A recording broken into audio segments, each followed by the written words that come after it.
Yeah, I think using the platform she has that she's gained with all these followers nationally, but also globally now. Caitlin Clark alone accounts for 25% of all ticket sales, retail sales, and TV ratings, shocking the WNBA. How did one player become such a powerful force? And what does this mean for the development of women's basketball? Her unmatched star power is changing the league's future. I want y'all to tell me, what do y'all not like about Caitlin Clark? Is it the media coverage? Do you not like? The WNBA fan base has been ecstatic and incredulous since the league's inception with the revelation of a staggering number regarding Caitlin Clark's influence. Beyond just her on-court accomplishments, Clark's impact changed the league's narrative, sparked fan interaction, and gave women's basketball previously unheard of attention. Ron, the tickets to the Indiana Fever home opener right now, the cheapest ticket to get you into the building to see Caitlin Clark, $271. And as the tweet here says, that's more expensive than 29 of the 30 NBA teams' home opener lowest priced ticket. That's pretty impressive. I'm going to give you one more here, Ron, before I get your thoughts. A valuation expert estimates that Caitlin Clark has generated somewhere on the order of 36 million extra dollars of revenue for the city of Indianapolis since she was drafted by the Fever. When the figures fell, they were just astounding. Last season, 25% of all WNBA ticket sales, retail revenue, and television viewership were driven by Caitlin Clark. This revelation has caused significant awe, amazement, and discussion among fans, experts, and even league executives. How could a single player have such a significant impact? Yeah, well, I mean, that's a more rational request, at least. The only problem is the WNBA, until Caitlin Clark, had no revenue. Fans already knew that Clark was more than just a basketball player. She is a phenomenon. Her incredible performances at Iowa carried over into her professional career, captivating audiences nationwide with her dynamic style, charisma, and ability to shine in clutch situations. Whether she's draining logo threes, threading needle passes, or rallying her team in a pinch, Clark consistently delivers must-see basketball. She obviously spaces the floor for us. She makes tough buckets.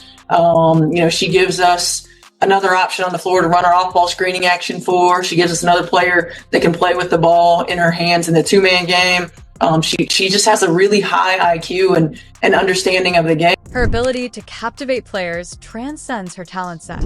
Caitlin Clark is a player who exemplifies a unique blend of talent and marketability. She electrifies spectators with her energy and supports it with performances on the court that many have never seen before.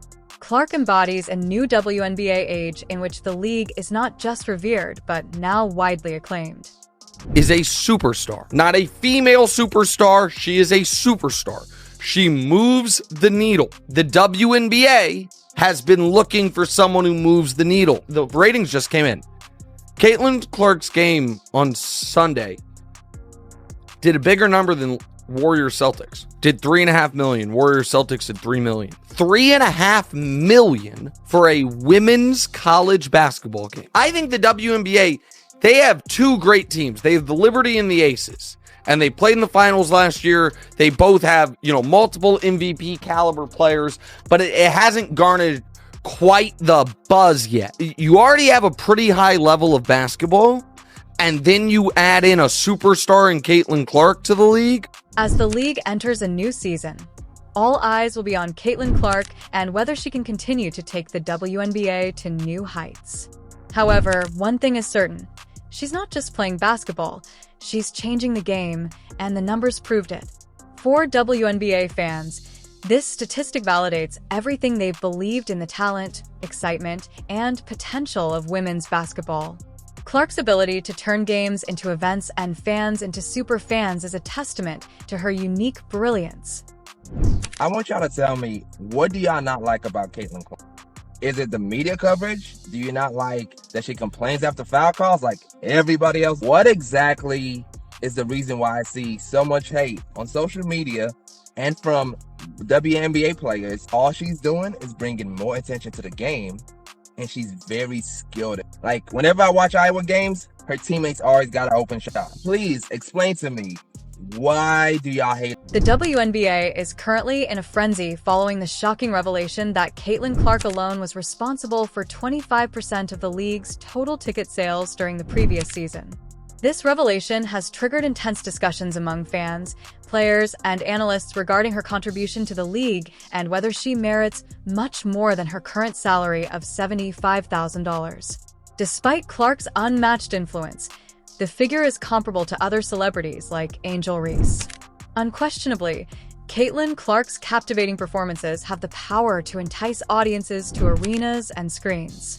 She was the face of women's basketball last season thanks to her ferocious competitive spirit and sharp shooting from beyond the Arkansas. She wasn't just a player, though.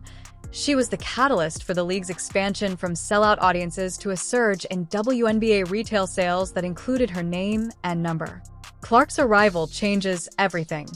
The official homepage of the WNBA right now, when they announce the schedule, is a photo of Caitlin Clark, and that's it. It's only Caitlin. It's not any other players. It's not any other teams. The fact that they are seemingly leaning into her finally, at the very off the rip, leaning into her, like having her front and center, this is just something that I don't think that we would have seen last season, and I just think it's... But the most startling statistic is that she was in charge of 25% of all WNBA ticket sales. Despite this, fans are incredulous, with many claiming that her influence merits not only praise, but also monetary compensation. Social media was ablaze with remarks asking how the league could defend paying her the same as everyone else when she is driving the WNBA and Clark is the driving force behind the league's expansion. She deserves to be compensated accordingly. The league salary cap structure, which restricts what players can make despite their enormous contribution to ticket sales, merchandise sales, and viewership, is the source of the players' annoyance.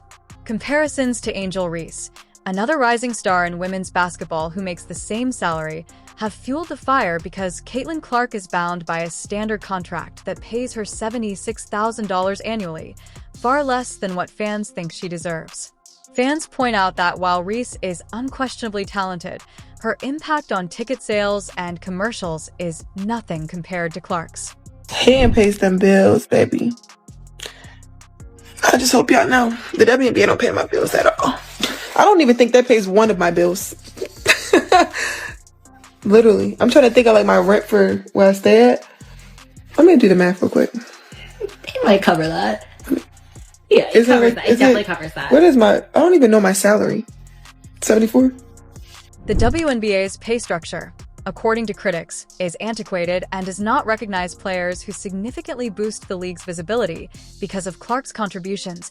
The WNBA has received unprecedented attention, and many people think it's time for the league to reevaluate how it pays its players.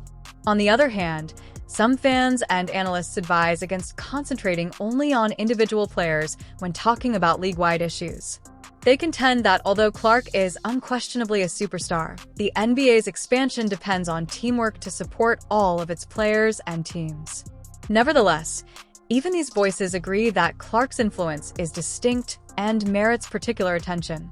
Here, she's literally making $76K. You look at any male sports and people are getting $1 million just signing bonuses, not even their contract. On the one side, you get a lot of people that rightfully so bring up the fact that like, hey, people don't watch the WNBA. I think it's great that like more eyeballs are coming into it now. Caitlin Clark being a part of the league is definitely going to bring more attention to it. I hope that more fans buy tickets, buy jerseys, watch the games, because that's what's going to get players paid more. But I was genuinely surprised at how little that was. More players like this come, or she brings more excitement, then all of a sudden people get more engaged to other players that she might be playing against to see who they're battling. And that's kind of how this thing kind of builds momentum. If you look at it, it's kind of like CrossFit Games. Like back in the day, you know, it started off where it's at. Then personalities start to grow it, and then more money comes, and then more money comes, and then more money comes. Maybe WNBA hasn't had that like catalyst that it needed to spark this like snowball effect. However, the conversation has also brought attention to the more general problem of women's sports pay disparity with their NBA counterparts. Despite demonstrating comparable levels of commitment, skill, and marketability, WNBA players only receive a small portion of the wage. As the noise grows louder, everyone is watching the WNBA to see how the league reacts. Will it find a way to reward players like Clark who propel the league's success, or will the current structure remain unchanged, running the risk of player and fan discontent? Clark's case has turned into a rallying cry for fans calling for systemic changes in how women athletes are valued and compensated.